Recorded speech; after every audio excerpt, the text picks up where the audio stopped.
Every day, we find countless reasons to be hard on ourselves. We pick apart every mistake, every imperfection, and every setback, treating ourselves with a level of harshness we wouldn't think of showing to someone else. Advertisements for beauty products try to convince us that we're only good enough if we match a certain standard of looks, and if we can somehow avoid showing any signs of getting older. On social media, we're constantly hit with reminders of what we don't have. Someone else is always richer, more liked, and better traveled.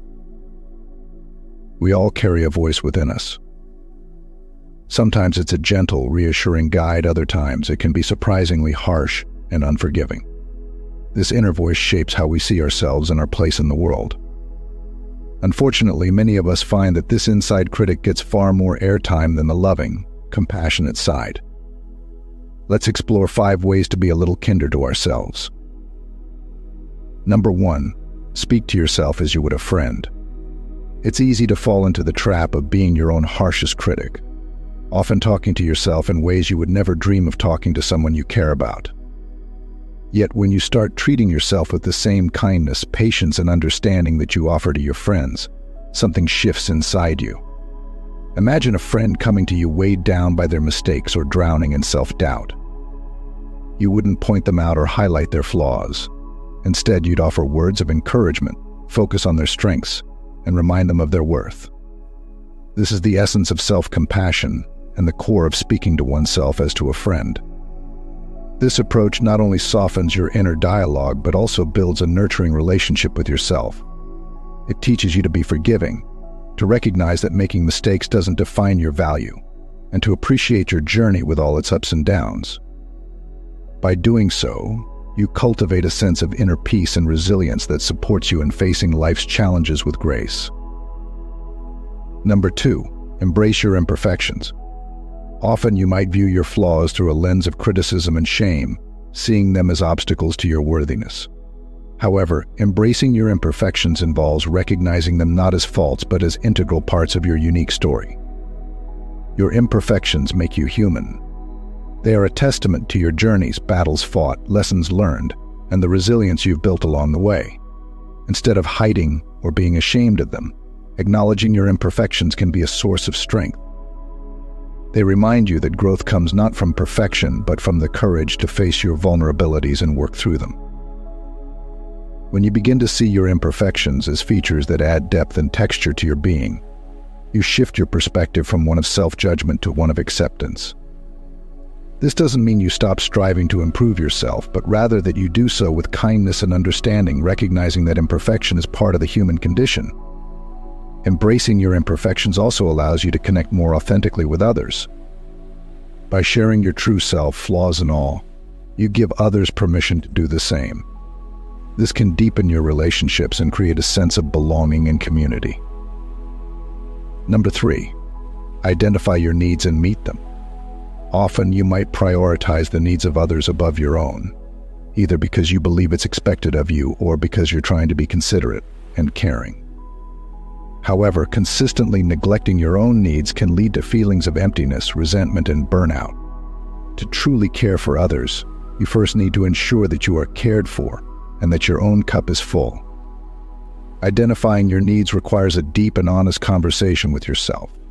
It involves checking in with your emotions, listening to your body, and understanding what brings you peace, fulfillment, and happiness. This could range from basic physical needs like rest and nutrition to emotional needs such as love, respect, and understanding, to spiritual needs that connect you to a larger purpose. Meeting these needs means taking actionable steps towards self-care. This could be as simple as ensuring you get enough sleep, dedicating time to hobbies and activities that bring you joy, or setting boundaries in your relationships. It also means being brave enough to ask for help when you need it, whether it's from friends, family, or professionals. By identifying and meeting your own needs, you send a powerful message to yourself you are important and your well-being matters.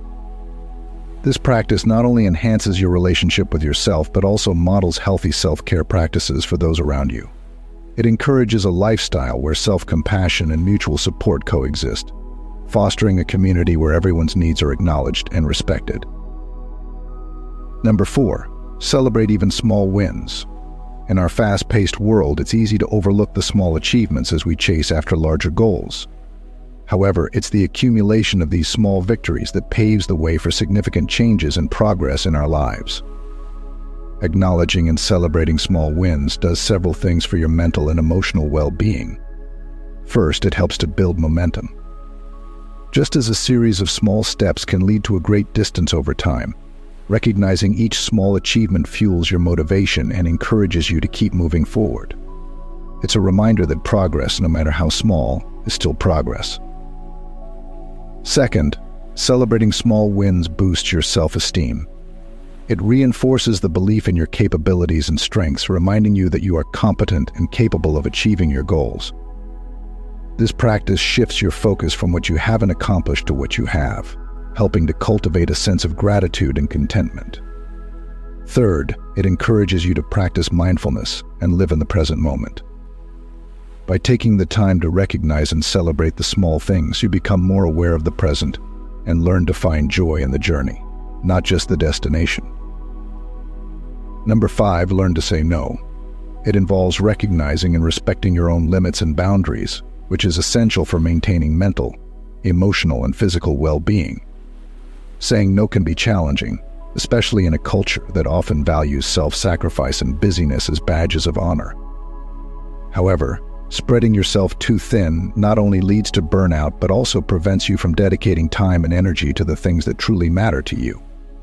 To start saying no with compassion and confidence, it's important to first understand your priorities and values.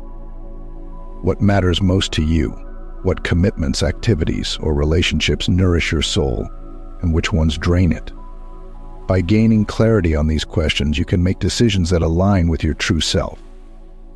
When you do say no, remember that you're not rejecting the person, but rather the request. There's a significant difference between the two. Communicate your refusal gently but firmly, without over-explaining or apologizing excessively. It's possible to be assertive while still being kind and respectful. For instance, saying something like, "I appreciate your thinking of me, but I need to focus on my own well-being right now," acknowledges the request without compromising your own needs. Learning to say no also involves dealing with feelings of guilt or fear of missing out (FOMO). It's natural to worry about disappointing others or about what you might be missing. However, every time you say no to something that doesn't serve you, you're saying yes to something else that does, whether that's more time for self-care, pursuing a passion project, or resting for your well-being. Remember, developing self-compassion is a practice, not a destination. There will be days when the inner critic is louder, or it feels hard to honor your own needs.